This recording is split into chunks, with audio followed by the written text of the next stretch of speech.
Now, our next speaker is a man who balances multiple hats. He's a business executive who led HCL Tech from 2007 to 2013. He's an author whose best-selling book, Employees First, Customers Second, Turning Conventional Management Upside Down, has received praise from many management authors. He's also a philanthropist in his role as the founder-chairman of Sampark Foundation. Ladies and gentlemen, please join me in welcoming Vinit Nair.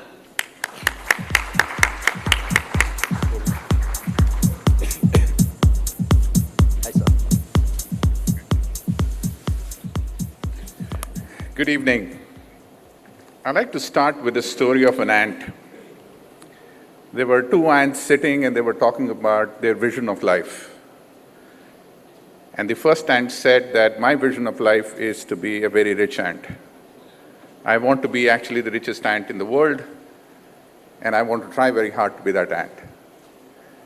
The second ant said, actually, I don't want to be rich. I want to be very fast. I want to be the fastest ant in the world.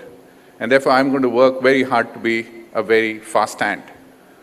And in walked the third ant, listening to this conversation, and they said, hey, do you have a vision for yourself? And the ant turned to them and said, yes, my vision is not to be an ant anymore. I don't want to be a fat ant. I don't want to be a rich ant. I don't want to be a fast ant. I want to be a butterfly.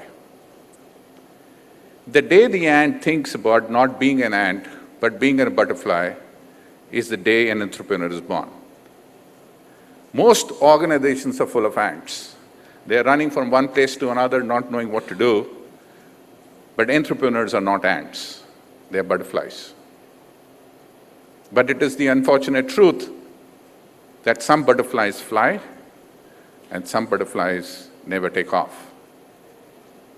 So what makes some butterflies successful? What makes some ants really fly and become these beautiful butterflies? I don't know the answer, but I can tell you from my own experience. I started ComNet in 1993. It took us 10 years to become $100 million, the next 5 to become $1 billion, and the next 3 to become $2 billion. We started Sampark Foundation. It took us 7 years to get to 1 million children, and the next 3 to get to 7 million children, and the next 2, I'm sure, will get to 20 million children. So whenever you look at success as an entrepreneur, what comes to my mind are 3 recipes for success you should think about. First is take chances. You must understand that we hear a lot about problems in life. In 1993, the money was not there. We were borrowing at 36% interest rate. License issues were there. National Stock Exchange was setting up. We bid for National Stock Exchange. They wanted to buy from a company which had experience. We had no experience. And yet we won the contract to set up the world's first, or the India's first exchange, floorless exchange. And the trick to that is to take chances. In life, it is all about taking chances and getting excited about imperfections. When a diamond cutter looks at polished diamond, he should feel bored. When he looks at rough diamond, he should feel excited. When a potter looks at rough clay, the potter should feel excited. So if you are an entrepreneur and you have decided not to be an ant anymore, then whenever there is a problem in life, you should feel excited because you are the only one who can pass over the bridge. Nobody else can. So therefore, if there is a license problem, or there is a funding problem, or there is whatever problem there may be, you need to look at the mirror and say, I will take that chance because I'm the only guy who can take the chance because I'm not an ant. The second is think impossible.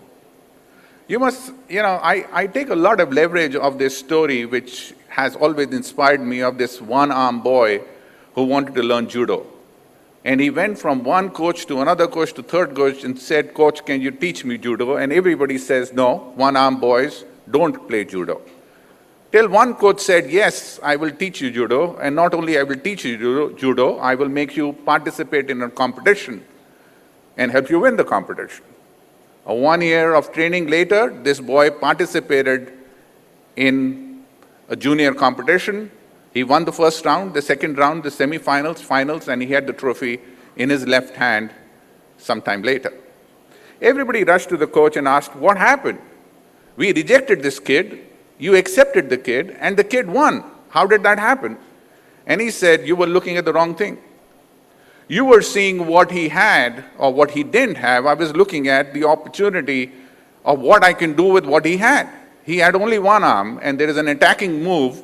The only counter to that move is to catch hold of the right arm of this boy and turn him around. And since he didn't have a right arm, there was no counter to that move.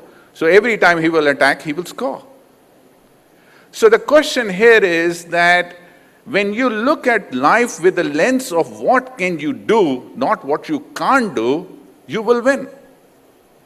If you are not attempting the impossible, how will impossible happen? The reason you became an entrepreneur was to do the impossible. The reason you became an entrepreneur is you did not want to be an ant anymore. So why cry about things which only you can fix? Why not dream big? Why not dream impossible? Why not get excited by opportunities of attempting the impossible? Even if you die attempting the impossible, the world will notice only those people who are at least attempting the impossible, if not achieving the impossible. And if you don't attempt the impossible, impossible will not happen. No government is going to hold your hands. Nobody is interested in you. They are interested in their own thing. They have too many problems. But you are not an ant. You are a butterfly and you can fly. So take chances and believe in the magic of impossible. And the last and the most important, you can't do it alone. You must understand, in the Industrial Revolution, when manufacturing industry was born, it was all about processes. Processes were put together and a manager was born. The role of a manager was to try and put people together and get 10 out of 1. That means get more output for every unit of input. But in the digital age, managers don't work because nobody wants to be managed. Your employees don't want to be managed. Your sons and daughters don't want to be managed. Even your wives and husbands don't want to be managed. The word managing is a bad word. Inspire. Inspire your teams to do the impossible. Inspire your teams to climb Mount Everest every day. If you don't inspire your teams, how will you achieve the impossible? So if you truly want to be a butterfly, your team has to be a butterfly, your company has to be a butterfly, and how will they be a butterfly unless you inspire them to be? And that is the question you need to ask. In India, that is the problem. We discuss the problems. We don't discuss opportunities. We don't discuss people attempting the impossible. We discuss the ants. We don't discuss the butterflies. We don't discuss the ants wanting to be butterflies. There is no fun in being a rich ant, a fat ant, and a fast ant. There is a lot of fun in being a butterfly, a failed butterfly or a successful butterfly, but butterfly it is. Congratulations, my butterflies. Fly away. Thank you.